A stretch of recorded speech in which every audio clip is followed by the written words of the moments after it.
बॉम्बे एक बहुत अजीब सा शहर है।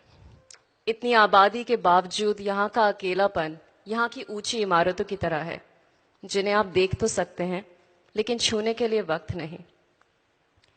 बॉम्बे में हर समय हर कोई एक भाग दौड़ में लगा रहता है।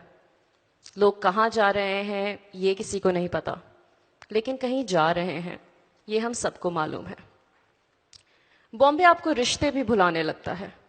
आप घर, गाड़ी, पैसे से एक ऐसा रिश्ता बना लेते हैं कि आप रोटी के साथ नाश्ता, कपड़ों के साथ दोपहर का खाना और मकान के साथ लिपट कर सो भी जाया करते हैं।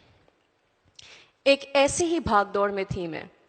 अपने अकेलेपन को समेट के एक ऐसी ही ऊंची सी इमारत में मैं घर ढूंढ रही थी।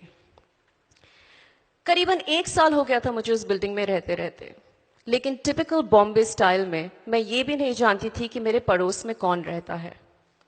शायद आपने ये सुना होगा कि आप अपने दोस्त खुद चुनते हैं, आप अपने दुश्मन भी खुद चुनते हैं, लेकिन आपका परिवार और आपके पड़ोसी सिर्फ ऊपर वाला ही चुनता है। एंटी सोशल हूं मैं थोड़ी, मुझे दोस्त बनाना नहीं आता, और अगर कभी गलती से दोस्ती हो भी जाती है तो उस दोस्ती को निभाना नहीं आता। घर से निकलती हूं तो सिर्फ काम के लिए, और वापस आती हूं तो हमेशा काम से थक कर। शायद इसीलिए एक दिन मैं जब अपनी बिल्डिंग के लिफ्ट में थी और एक शख्स ने मुझसे बात करनी चाहिए, मुझे लगा कि फालतू में लाइन मार रहा है। आशिकों की भी कोई कमी नहीं है बॉम्बे शहर में, तो थोड़ा एहतियात बरतना पड़ता है। बातचीत के दौरान मुझे पता चला कि वो शख्स मेरे घर के ठीक ऊपर रहता है, और उसने टिपिकल आशिक स्टाइल में कहा, कभी कोई मदद चाहिए हो तो मुझे बताना। कितनी घटिया पिकअप लाइन है, मैंने सोचा। एनीवे, कुछ हफ्तों बाद उस शख्स ने मुझे मेरे घर की बालकनी में एक वीडियो रिकॉर्ड करते हुए देखा। मैं एक ऑडिशन रिकॉर्ड कर रही थी और ट्राइपॉड से थोड़ा बहुत स्ट्रगल कर रही थी। उसने तुरंत मुझसे पूछा, क्या आज आपको कुछ मदद की जरूरत है? मैंने कहा नहीं, लेकिन इसके चेहरे पे एक हंसी थी, ना कोई छल, ना कोई कपट, सिर्फ हंसी। और उस दिन मुझे सच में जेन्युइनली महसूस हुआ कि वो शायद मेरी मदद ही करना चाहता है। मैंने सोचा आज मैं अपने आप को इंट्रोड्यूस कर देती हूँ। मैंने कहा, मेरा नाम ये है, लेकिन मुझे आपका नाम नहीं जानना।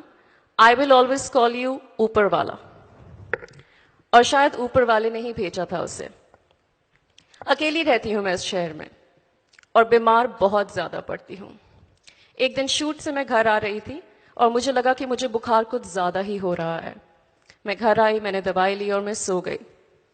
रात को 3 बजे मेरी नींद खुली तो मुझे लगा कि मेरा बदन बहुत तप रहा था।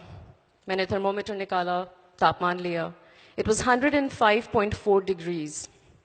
मैं हिल भी नहीं पा रही थी अपने बिस्तर से। एक आधा दोस्त है, मैंने उनको कॉल किया, किसी ने उठाया नहीं। रात के 3 बज रहे थे और मेरे मन में सिर्फ एक ख्याल आया कि शायद सिर्फ ऊपर वाला ही मुझे बचा सकता है। किसी तरह इंटरकॉम तक गई मैंने कॉल की और मैंने कहा, शायद आज मुझे आपकी मदद की जरूरत है, मुझे हॉस्पिटल जाना पड़ सकता है। वो नीचे आया एक पड़ोसी के तौर पर। ना कोई रिश्ता, ना कोई दोस्ती, ना कोई प्यार, सिर्फ मेरे घर की छत और उसके घर की जमीन एक दूसरे को कई सालों से जानती थी।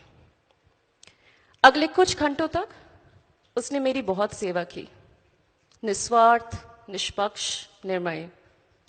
जैसे एक माँ अपने बुखार में तपते हुए बच्चे के सिर पर पट्टियां रखती है, सुबह 6 बजे तक उसने मेरे सर पे ठंडी पट्टियां रखी।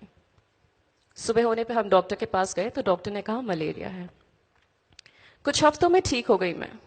मेरे एक आधा दोस्त आए मुझसे मिलने, किसी ने फोन पे पूछताछ भी की, लेकिन उस ऊपर वाले ने मुझे एक ऐसा रिश्ता सिखलाया, जो रिश्ता होता है इंसानियत का।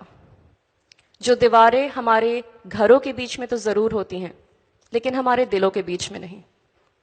आज मुझे करीबन 2 साल हो चुके हैं मुंबई में, और मैं शुक्रगुजार हूं ऊपर वाले की और बॉम्बे शहर की, मुझे ये सिखाने के लिए कि दोस्त अगर दोस्त ना भी रहें, प्यार और परिवार आपकी जिंदगी में ना भी हो, लेकिन हम सबका तो एक पड़ोसी है।